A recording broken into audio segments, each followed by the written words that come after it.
Hello guys, good morning. আজকে সকাল 6টা বাজে আর এখন আছি শিলিগুড়ি স্ট্যান্ডে। দেখতে পাচ্ছ এই যে গাড়িগুলো এদিকে লাগানো আছে, দার্জিলিং গ্যাংটক। তো এখন বাজে সকাল 6টা। আমার আগে আরও জলদি চলে আসে 3টের সময়, কেউ 3:30 সময়। আমি এসেছি 4টে 10-15, 4:40 বেজে গেছে বাড়ি থেকে বেরোতে। তখন দেখি দুটো গাড়ি লাগানো আছে।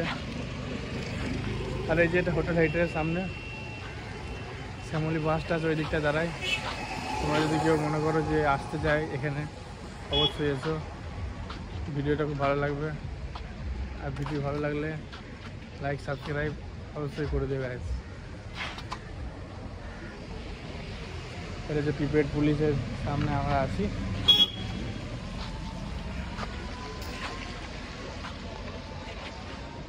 তো এখন হালকা করে ব্লগ হয়ে গেছে, ব্লগ করে দিলি।